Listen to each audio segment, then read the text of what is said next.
Hi, Dr. Michael Bogart here. And if you've been watching some of the earlier videos in this series, you'll have noticed that I've been experimenting some with green screen techniques. And I think it's kind of fun. And I do have people who are technical who help me with some of the videoing, but I do a lot of the editing myself. So I hope you'll bear with me in this. I think we're producing a better and better product. And so anyway, I look forward to producing many, many more videos and better quality. So hang in there and thank you for your patience in this process as I learn, like you're learning. Well, hi again, this is Dr. Michael Bogart welcoming you back to our video series Exploring World Religions. In this 7th series of videos, we'll be probing a bit into 2 lesser-known religious groups, both of which originated in China. And that, of course, would be Taoism and Confucianism. Now, Confucianism is still not very widely known here in the West, but in recent decades, elements of Taoism have been making their way into the thinking and the lives of Westerners. Crystals, feng shui, tai chi, and other practices are now easily available in the United States, Canada, Australia, Great Britain, New Zealand, and of course many other European countries. We're familiar now with Taoism much more than we would have been, say, 40 or 50 years ago. In this first clip of Series 7, we'll be taking a big picture view of Chinese religion. We'll be looking at its main characteristics and its origins in the very, very distant past. So let's get started with the big picture. Chinese religion is cosmic. If you've been watching the early videos in the Exploring World Religions series, cosmic-type religions focus on getting on the right side of the supernatural in order to live a successful life in this world and to be in good standing for life after death.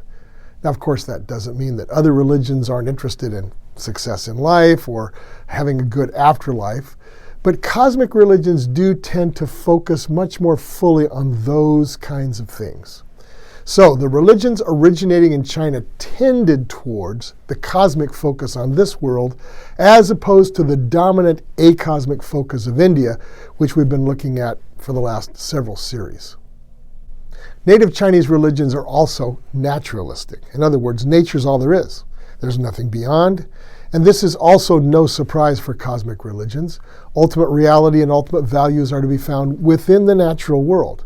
So nature is a huge focus in Taoism, and human society as a part of the natural world is the focus of Confucianism. So flowing out of those concepts, native Chinese religions are naturally humanistic. That is, they're human-centered. They're focused on human well-being, human ideas, the betterment of human society. All right, to find out how Taoism and Confucianism came to be, we must go far back to the earliest mists of Chinese history. Chinese culture, as it's now known, has been in existence since at least before 1800 BC. Many basic Chinese religious ideas seem to come from this ancient time and from certain collections of documents called the ancient Chinese classical documents. These classics include the classic of poems or songs, the classic of historical documents, the classic of rites and ceremonies, the classic of spring and autumn annals, and of course, that more famous classic of divination, which more popularly in the West is known as the I Ching, an ancient manual of divination. Now, if you remember, divination is the attempt to forecast the future or read omens by occult methods. It's essentially an attempt to foresee the future or manipulate future outcomes using magic.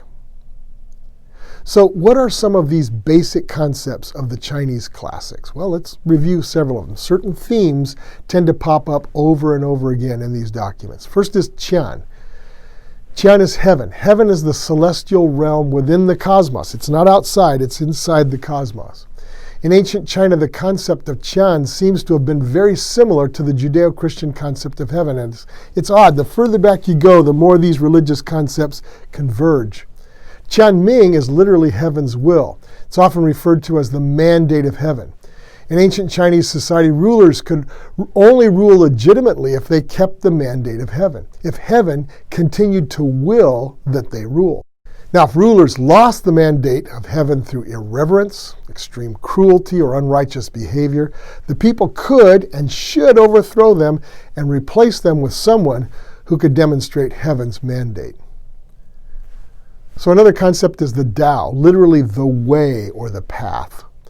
The Tao is the mysterious natural order of the universe and the way the universe works. And Taoism, of course, deeply explores that concept.